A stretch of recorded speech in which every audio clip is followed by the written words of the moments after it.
मैं आपके पास आता हूँ। हमारे लोग जैसे हिमांशु भाई ने कहा कि जो अच्छे खासे पढ़ लिख के गए वो भी विरोध करते हैं कि हाँ फ्री में कुछ नहीं होना चाहिए, लेकिन जिस देश में वो रहते हैं उस देश का मॉडल शायद उनको पता नहीं है कि अगर ऑस्ट्रेलिया में जाओ तो सपोज करो मैं ऑस्ट्रेलिया से पढ़ने के लिए जा रहा हूँ, तो मेरी सपोज करो 1 साल की फीस $50,000 है फॉर एग्जाम्पल, वहां पर कोई भी कोर्स कर रहा हूँ। लेकिन वहां पे जो एक ऑस्ट्रेलियन सिटीजन की फीस है उसी कॉलेज में $5,000 है सर। वो आपकी फीस में से अपने बच्चों की फीस निकाल लेते हैं sir. That's why they attract more and more students in Britain, Australia, Canada और सब जगह पे। ये मॉडल है उनका सर कि हमारे बच्चे जाके $20,000 की फीस देते हैं, उसी के साथ एक ऑस्ट्रेलियन बच्चा आता है उसी यूनिवर्सिटी में, वो $2,000 देता है, तो उसका सारा का सारा एजुकेशन सब्सिडाइज्ड है सर वहां पर। ये मेरा पर्सनल एक्सपीरियंस मैं बता रहा हूं आपको। मैं इसके हिसाब से जो बातें मैंने कही, तो वोट बैंक कहां से आता है वो मैंने एक प्रोग्राम में बताया था। 18 से 24 का जो 4 करोड़ हिंदी पट्टी के जो नए वोटर्स आए हैं, और इन चुनाव के अंदर 60 लाख नए वोटर राजस्थान में आए, 60 लाख नए वोटर मध्य प्रदेश में आए, और 25 लाख नए क्या कहते छत्तीसगढ़ में आए।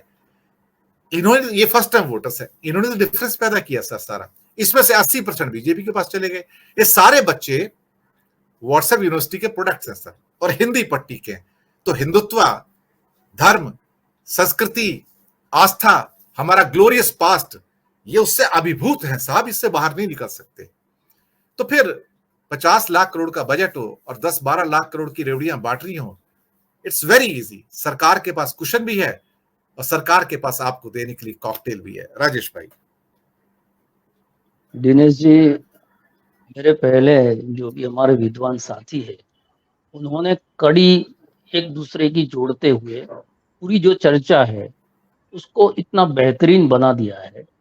उसमें टेक्निकली जो बात है वो भी आती है, राजनीतिक एंगल है वो भी आ जाता है, जो इमोशनल एंगल होता है वो भी आ जाता है। तो कहने के लिए बहुत कुछ बचा नहीं। लेकिन मैं ये समझता हूँ कि नरेंद्र मोदी का एक स्टाइल है, वो 500 रुपये के सिलेंडर देंगे तो आपसे तो 910 रुपये जो गुजरात में मुझे है तो मुझे 910 चुकाने, फिर वो 410 रुपये मेरे अकाउंट में वापिस डालेंगे। यानी कि आपको हैमर करते हैं कि ये जो पैसा है वो आपको मैं दे रहा हूँ। जो डायरेक्ट पेमेंट वाली बात है, किसानों के अकाउंट में पैसा जाता है, या विधवा पेंशन वाली स्कीम है, जो लाडली योजना जैसी स्कीम है वो राष्ट्रीय लेवल पर कोई लेके आते हैं, तो परिवार में कोई किसान है, कोई युवा है, कोई महिला है, तो किसी न किसी अकाउंट में कुछ न कुछ पैसा जो है हर महीने आता है। अब जो वो मोबाइल में मैसेज आता है कि आपके अकाउंट में इतना पैसा क्रेडिट हुआ, तो मैं ये नहीं सोचता कि मैंने जो 900 दिया था उसमें से ही 400 वापिस आया है। और 2014 के पहले ये जो 400 का सिलेंडर है वो वही दाम पर, 500 का सिलेंडर है वो वही दाम पर था। तो 500 के सिलेंडर को पहले 1000 का करो, 1000 करके फिर आपसे 1000 रुपया लेके 500 रुपया वापिस करो। इंडियन मेंटालिटी ये है कि आप कहीं पर भी जाते हो तो वहां पर बार्गेनिंग करते हो, और अगर आपको 2000 रुपये की चीज अगर 200 रुपये सस्ते में पड़ जाती है तो आप ये नहीं सोचते मैंने इसके 1800 दिए, आप ये सोच के खुश हो जाते हो कि मैंने 200 रुपये जो है मेरे बचा लिए। तो ये जो मानसिकता लोगों की है उसको नरेंद्र मोदी पहले तो यूज कर रहे हैं। दूसरी चीज ये है कि जो बात हिमांशु भाई ने की, सुनील भाई ने, अनिल भाई, सभी के अंदर एक बात आई कि जो चीज शिक्षा का अधिकार, आरोग्य का अधिकार और सुरक्षा का अधिकार जो हमारे संविधान के अंदर दिया हुआ है, सबसे पहले वो छीना जाता है आपसे। शिक्षा को इतना महंगा कर दिया जाएगा। सरकारी जो स्कूल्स है हमारे गुजरात के अंदर, हिमांशु भाई बैठे हैं यहाँ पर, सरकारी जो स्कूल्स है उसकी पहले हालत खराब कर दो। ऐसी हालत कर दो कि जहां पर 700 जो स्कूल्स है उसके अंदर जो है ऐसी परिस्थिति है कि एक ही टीचर से वो काम चला रही। तो लोग जो है, जिसको चिंता है कि अपना बच्चा जो है वो पढ़ाई करे, तो वो धीरे धीरे क्या करता है कि कर्जा लेकर भी प्राइवेट स्कूल में उसका दाखला दिला देता है। आपका जो पब्लिक ट्रांसपोर्ट है उसको इतना अनियमित कर दो, उसको इतना गंदा कर दो कि लोग जो है प्राइवेट बस के तरफ जाने लगे। तो सरकारी जो व्यवस्थाएं हैं, वो सरकारी अस्पताल हो, सरकारी स्कूलें हो, पब्लिक ट्रांसपोर्ट हो, उस सारे की हालत जो है वो खराब कर दो। जैसे बीएसएनएल का किया, बीएसएनएल को अगर जियो को प्रमोट करने के बजाय सरकार ने, ये तो सरकार की खुद की विफलता है, आप अपना साहस चला नहीं पाते, आप एयर इंडिया को आप नहीं चला पाते, जब प्राइवेट कोई आदमी ले लेता है तो वो चलने लगता है, वो मुनाफा करने लगता है। तो पहले तो वो शिक्षा का अधिकार जो है वो आपसे छीना गया, उसको इतना महंगा कर दिया गया। फिर वो परसेप्शन कि इंजीनियर होने के बाद भी अगर 10-12 हजार रुपये की जॉब करनी है तो मेरी शिक्षा का मतलब कहाँ है? तो लोगों को जो है वो पकोड़ा तलने वाली या दूसरी तीसरी चीजें जो है वो पकड़ा दी जाती है। हमारे देश के, मैं तो इस मेडिकल फील्ड में हूँ, हर रोज जो है 15-20 डॉक्टरों के साथ मेरी चर्चा होती है, जो अभी 55-50 की आयु में है। उनको अगर मैं सवाल करता हूँ कि आपने विजय मेडिकल या सिविल से जो भी डॉक्टरी की कितने पैसे में, तो बोले हमारा 4 साल का खर्चा 40 हजार से ज्यादा नहीं था, उसमें हॉस्टल फी भी आएगी, बुक्स भी आ गई और फी भी आ गई। मैं पूछता हूँ आपका बच्चा जो अभी एमबीबीएस या एमएस या कुछ भी कर रहा है, तो उस पर कितना खर्चा हुआ? तो वो बोलते हैं वो तो 40 लाख 50 लाख पेमेंट सीट पे गए, और अगर पीजी कर दिया है तो 1 करोड़ तक चला जाता है। तो मैंने बोला व्यवस्था कौन सी सही थी? उस वक्त की व्यवस्था सही थी या अभी की व्यवस्था सही? तो वो कहते हैं कि उस वक्त हमारे पिताजी के पास साइकिल भी नहीं थी। आज जो है मेरे घर में, मेरे पास भी गाड़ी है, मेरी बीवी के पास भी गाड़ी है, मेरे बच्चे के पास भी, तो अर्थव्यवस्था जो है वो तो बड़ी है। बुद्धिजीवी लोग इस प्रकार के तर्क देने लगते हैं, लेकिन वो नहीं सोचते कि ये जो कुचक्र चला है, आज सड़कों पर जितनी गाड़ी चल रही है उसमें से 90-95% गाड़ी जो है वो लोन पर चलती है। जो भी आदमी मकान लेता है तो मकान जो है वो भी लोन पर लेता है।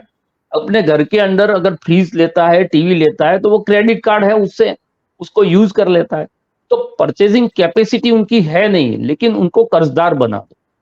फिर वो नौकरी जाने का डर, उससे शोषण करो कि कल अगर नौकरी नहीं रहेगी तो ये सारे जो इंस्टॉलमेंट सेविंग्स का तो कंसेप्ट जो है वही खत्म कर दिया गया। तो आदमी कर्जे में है, उनको एक भय रहता है कि कभी भी नौकरी चली जाएगी, कभी भी कुछ हो जाएगा। अगर मोदी की सरकार चली गई तो मेरे घर में जो 4-5 हजार रुपये ये भी आते हैं वो भी बंद हो जाएगा। तो ये सारा जो कुचक्र है वो भारतीय जनता पार्टी अपने नैरेशन से चलाती है, और उसके साथ साथ में असुरक्षा का भाव पैदा करती है लोगों के बीच में कि आपके पास बहुत बड़ा बंगला भी है, बहुत बड़ी गाड़ी भी है, आप बहुत संपन्न लोग हैं, लेकिन अगर आपके घर पर किसी ने हमला कर दिया, अगर आप रास्ते पर जाते हो और आपका स्टैबिंग हो गया, जो पुराना जमाना आप याद कर लो, कैसा था ये गुजरात, कैसा था ये भारत, किस प्रकार से जो है लतीफ का और दाऊद का राज चलता था। तो आपके पास सब कुछ होगा लेकिन सुरक्षा नहीं होगी, तो क्या होगा? और वो सुरक्षा कौन दे सकता है पूरे देश में? तो वो सिर्फ नरेंद्र मोदी दे सकते। तो ये दोनों चीजें जो है उन्होंने मिक्स की है। पिछले विधानसभा चुनाव में आम आदमी पार्टी जब दिल्ली मॉडल लेके आई और सब बिजली फ्री, पानी फ्री वाले वायदे करती थी, उस वक्त यही भारतीय जनता पार्टी ये कहती थी गुजरात के लोग तो बहुत आत्मसम्मान वाले लोग हैं, उनको कुछ फ्री भी नहीं चाहिए, ये तो लोगों को अपाहिज करने वाली चीज है, लोगों को लाचार बनाने वाली चीज है। लोगों के घर में बैठे बैठे अगर बिजली का भी पैसा नहीं देना है, पानी का भी पैसा नहीं देना है, अगर शिक्षा का पैसा नहीं देना है, ऊपर से जो है 2-3 हजार रुपया आपको मिल जाता है, पब्लिक ट्रांसपोर्ट भी आपके लिए फ्री कर दिया है, तो लोग जो है कमाने के लिए नहीं जाएंगे, तो ये समाज जो है वो समाज अपाहिज हो जाएगा। ये तर्क भारतीय जनता पार्टी के प्रवक्ताओं का, खुद नरेंद्र मोदी का यहाँ पर था। लेकिन जब लगता है कि जमीन खिसकने लगी है और ये जो है दाव 2024 का है, वो अगर गलत हो गया तो हमारे जो 10 साल के कुकर्म है वो लौट कर हम पर आ जाएंगे।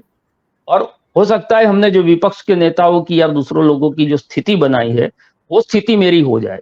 तो इसके लिए अब जो है ये जिसको हम कहते हैं फाइनेंशियल डिसिप्लिन, उसको तोड़ने की कोशिश कर रहे हैं, और ये तो करके चले जाएंगे। उसके बाद में देश की तिजोरी का या राज्यों की तिजोरी की क्या स्थिति होगी, वो आने वाली सरकार को देखना है। और एक बार एक हैबिट पड़ जाती है कि मेरे अकाउंट में हर महीने 1000 रुपया आता है फिर बंद हो जाता है, तो उसका जो है एक अलग से रिएक्शन लोगों का आता है।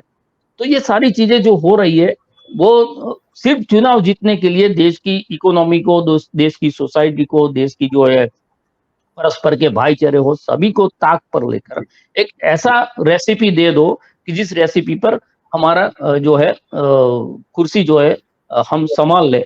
बस यही फॉर्मूला है नरेंद्र मोदी का।